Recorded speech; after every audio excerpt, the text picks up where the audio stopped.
सुगंधा कह रही है, बाबा आपके नेत्र खुले हैं, आपके नेत्र खुले हैं बाबा, आप मुझे बताएं मैं कौन से महीने से 16 सोमवार के व्रत प्रारंभ करूं, उसका विधान क्या है, क्या विधान। कहा भगवान वर्णन करे। ऋषियों ने कहा सुनो सुगंधा,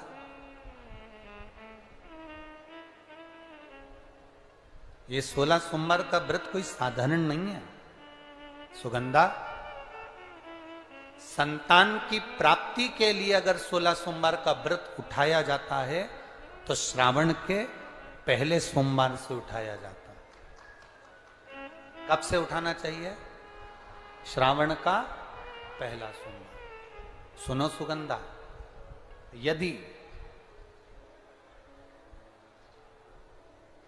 कोई विशेष बीमारी हो गई, बहुत रोग हो गया, तकलीफों में जिंदगी चल रही हो, बहुत कष्टप्रद जीवन चल रहा, तो बैसाख के महीने के पहले सोमवार से 16 सोमवार का व्रत उठाना चाहिए।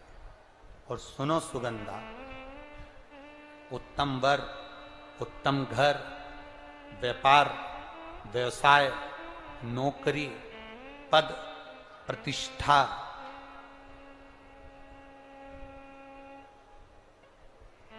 के लिए अगर हमें व्रत करना है तो मार्गशीर्ष मास का पहला सोमवार से इस व्रत को प्रारंभ कर देना चाहिए।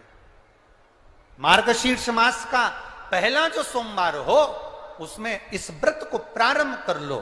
और सुनो सुगंधा, ये व्रत दोपहर के तीसरा जो पहर हो, प्रदोष काल, उस प्रदोष काल के समय पर आप इस शिवलिंग की पूजन अपने घर में पार्थिव बनाकर स्मरण कर कर भगवान देव अधिदेव महादेव के लिए प्रसाद तैयार कर कर, आप जिस भाव से भगवान शंकर का आटा सेक कर या चूरमा बनाकर या मलिदा बनाकर जो भी आप बना रहे हैं, उससे 3 हिस्से प्रसाद के इस 16 सोमवार के व्रत में भी होते हैं। कितने हिस्से होते हैं? 3 हिस्से। पशुपति व्रत में 16 सोमवार के व्रत में एक अंतर भारी है। पशुपति व्रत में 2 हिस्से मंदिर में रह जाते हैं, एक हिस्सा अपने साथ आता है और स्वयं को खाना पड़ता है। पर 16 सोमवार के व्रत में यह भाव है, एक हिस्सा भोलेनाथ का रहता है, दूसरा हिस्सा भक्तों के लिए, शिव भक्तों के लिए रहता है, और तीसरा हिस्सा आपके लिए रहता है। यदि पूरा ना पा सकें तो दूसरे को भी आपके हिस्से का प्रसाद दे सकते हैं, प्रदान कर सकते हैं। अब आ जाओ, बड़ा सुंदर प्रसंग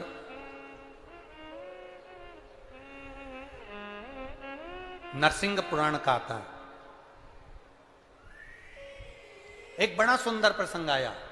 16 सोमवार के प्रसाद को कई माताएं जब 16 सोमवार का उद्यापन करती हैं, 16 जोड़े आमंत्रित करती हैं और 16 जोड़ों को घर में बुलाकर जब भोजन कराती हैं, तो वो 16 जोड़े जो भोजन करने वाले होते हैं या 16 सोमवार के उद्यापन, हम तो आपसे यहां तक कहेंगे कि 16 सोमवार का उद्यापन अगर किसी के यहाँ मोहल्ले में, कॉलोनी में, घर में किसी के यहाँ हो रहा हो तो उसके यहाँ आप भोजन भंडारा खाने के लिए जाओ चाहे मत जाओ, पर 16 सोमवार का अगर प्रसाद का उद्यापन का अगर प्रसाद मिल जाए तो दोनों हथेलियां फैलाकर श्री शिवाय नमस्तुभ्यम कहकर, ओम नमः शिवाय बोलकर, नमः शिवाय बोलकर अपनी कामना कर कर, किसी के अगर उद्यापन हुआ हो, दोनों हथेलियां फैलाकर उससे थोड़ा सा प्रसाद मांगकर उसी के दरवाजे पर खाकर आ जाइए,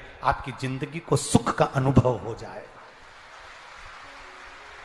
तो कोई पूछे ये कथा कहां से ली, तो आप बता देना नरसिंह पुराण में यह वर्णन आता है। कौन से पुराण में है?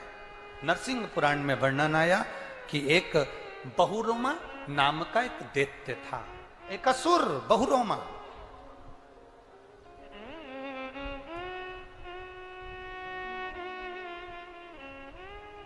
एक बार बहुरोमा नामक का ये दैत्य या असुर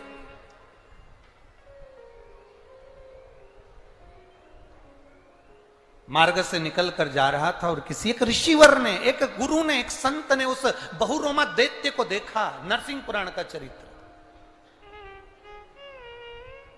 कोई आपसे पूछे कि 16 सोमवार के व्रत का प्रसाद का महत्व क्या है, क्या महत्व?